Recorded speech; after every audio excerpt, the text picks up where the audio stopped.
جی السلام علیکم ملک صاحب، آپ کو پتہ ہے میں اس معاملے پہ میں کوشش کر رہا تھا کہ اس معاملے پہ میں نہ بولوں۔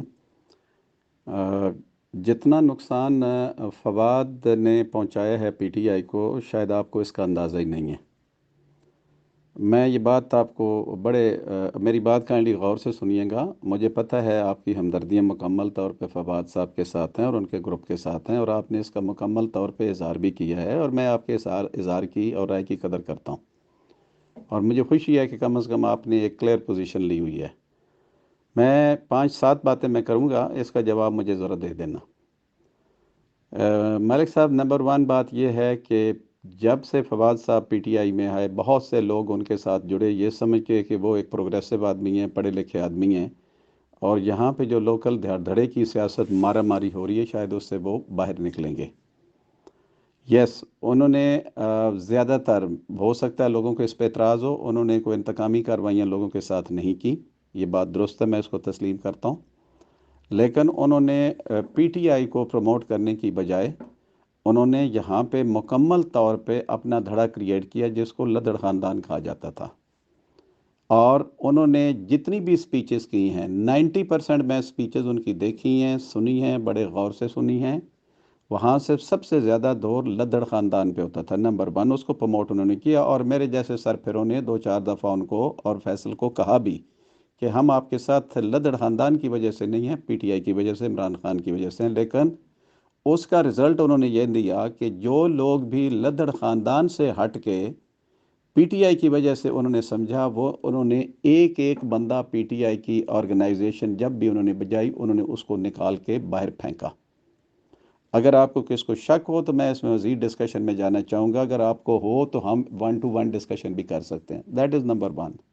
نمبر 2، انہوں نے پی ٹی آئی کے نام کے اوپر پورے ضلع جہلم کے اندر کسی بندے کو میں اگر یہ کہوں کہ انہوں نے دریائے جہلم ادھر نہیں کراس کرنے دیا، اور ادھر انہوں نے جو ہے وہ یہ جو مشرق سائڈ پہ ہے یا شمال کی طرف جو ہے سوابا کراس کرنے نہیں دیا۔ اور اگر میں لیلا کے ریفرنس سے یا ادھر پنڈ دادن خان سے بات کروں تو انہوں نے کسی کو پنڈ دادن خان کراس کرنے نہیں دیا۔ تیسری بات آپ یاد رکھیں، جس دن عمران خان آئے تھے یہاں پہ نندنا قلعہ میں، 90% جو لوگوں کی وہاں پہ اٹینڈنس تھی وہ پی ٹی آئی کے لوگ نہیں تھے۔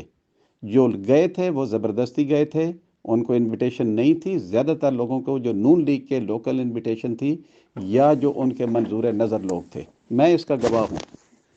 چوتھی بات میں آپ کو یہ پانچویں بتانا یہ چاہتا ہوں کہ لوگ ان کے اس رویے کی وجہ سے، جو پی ٹی آئی کا کیڈر تھا وہ بہت مایوس ہوا، وہ آہستہ آہستہ ان کو چھوڑ گیا۔ اس میں میرے علاوہ ہم نے پی ٹی آئی نہیں چھوڑی، ہم نے فواد کو چھوڑ دیا۔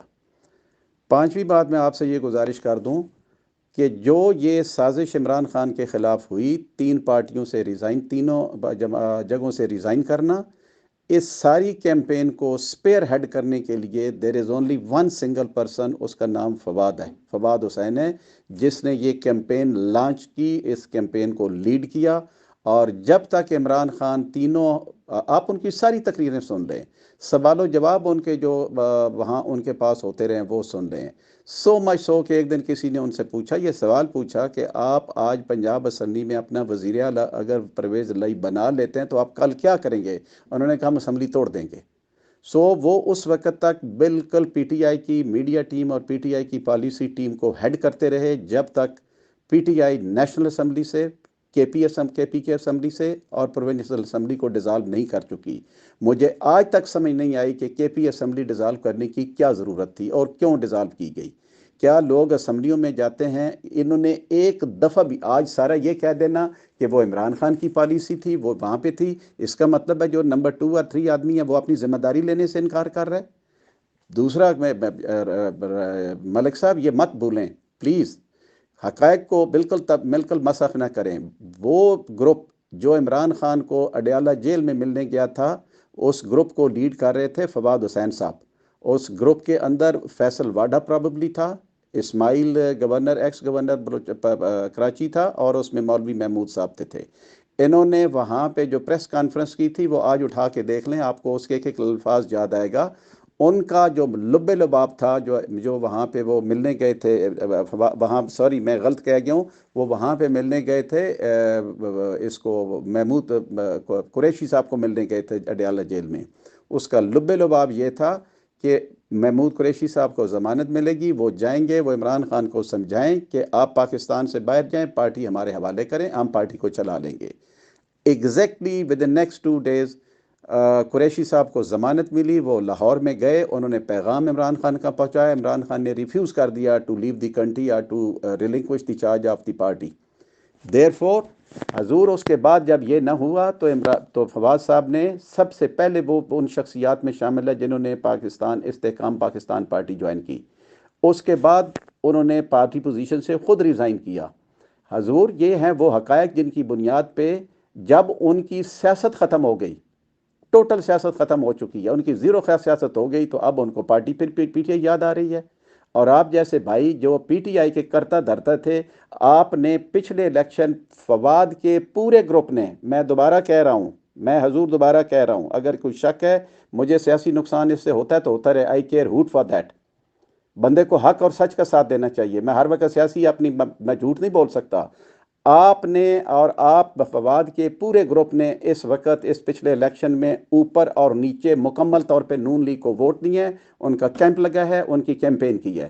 پلیز جن لوگوں نے یہ پچھلے الیکشن میں جس گروپ نے، بڑے مزے کی بات آپ کر رہے ہیں کہ جس گروپ نے نون لیگ کو سپورٹ کیا ہے نیشنل اسمبلی میں بھی پروونشل اسمبلی میں بھی، وہ لوگ آ کے کہیں ہم تو پی ٹی آئی میں ہیں. زبردست، کیا کمال ہے، کیا کانفیڈنس کی انتہا ہے.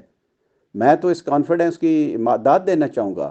تو ملک صاحب پلیز نہ گروپ کو مس لیڈ کریں، نہ اس کو مزید اس پی ٹی آئی کے اندر تفرقہ ڈالنے کی کوشش کریں یا فشر کریٹ کریں. جو حقیقتیں ان کو تسلیم کریں.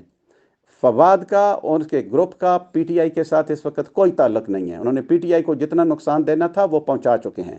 میں نے یہ بات فیصل کو منہ پہ چار کہی تھی جس وقت یہ ضمنی انتخابات نیشنل اسمبلی کے ہونے سے پہلے، کہ میں نے کہا بھائی صاحب آپ پی ٹی آئی کو بہت تباہ و برباد کر رہے ہیں. تو مجھے ایک ہی جواب ملتا تھا، بریگیڈیئر صاحب آپ کو سیاست کا نہیں پتا. تو نیچرلی ہم چپ کر جاتے تھے.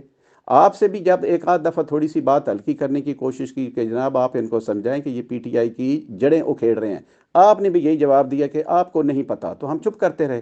جس دن فواد صاحب آئے تھے نیشنل اسمبلی کے ضمنی یہ جو انتخابات ہونے تھے نیشنل اسمبلی کے جب ہوئے تھے کال، تو آپ کو اس دن اندازہ ہو جانا چاہیے کہ پنڈ دادن خان کے حلقے میں کتنے لوگ تھے جو پی ٹی آئی چھوڑ چکے تھے، جو فواد صاحب کو چھوڑ چکے تھے، جو پی ٹی آئی کو، جو فواد صاحب کو چھوڑ چکے تھے، جو پی ٹی آئی کے ساتھ ان کے ساتھ نہیں گئے تھے.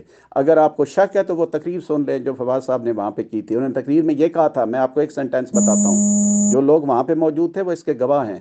انہوں نے یہ کہا تھا کہ میں تو پارٹی میں بہت بڑا لیڈر بن گیا ہوں تو مجھے کوئی فرق نہیں پڑتا، میں تو اگر مجھے یہاں سے نہ بھی میں بنا تو مجھے جو ہے وہ سینیٹر بنا دیا جائے گا، اگر میں جھوٹ بول رہا ہوں تو میرے پہ لعنت. تو آپ حقائق کو مت کرنے کی کوشش کریں، یہ حقائق ہیں. فواد حسین صاحب کا اور ان کے گروپ کا پی ٹی آئی میں کوئی سپیس نہیں ہے. اور آخری بات میں آپ کو گزارش کر دوں، اور عموماً سب تک پہنچ جائے گی، اگر یہ کام پی ٹی آئی میں ہوا، اگر یہ کام پی ٹی آئی میں دوبارہ ریپیٹ کر رہا ہوں، بڑے ٹھنڈے دماغ سے اور دل سے کہہ رہا ہوں، پی ٹی آئی کے کلچر میں، یا پی ٹی آئی کا جو کلچر ہے، جو پی ٹی آئی کا سٹینس ہے، جو پی ٹی آئی جس کے اوپر قائم ہے، وہ تباہ و برباد ہو جائے گا. یہ بات میری یاد رکھنا. Thank you very much. I am sure I am not too harsh. میں بڑے دنوں سے ان چیزوں کو دیکھ رہا تھا، بٹ آئی واز ٹرائنگ کہ شاید یہ اس کے اوپر کوئی بریک لگ جائے. پلیز میں اس پہ مزید ڈسکشن گروپ میں آپ سے نہیں کرنا چاہوں گا. اگر میرا ڈسکشن آپ نے کرنی ہو تو آپ میرے ساتھ بالکل 1 to 1 باکس میں کر لیں. بہت شکریہ. Thank you very much.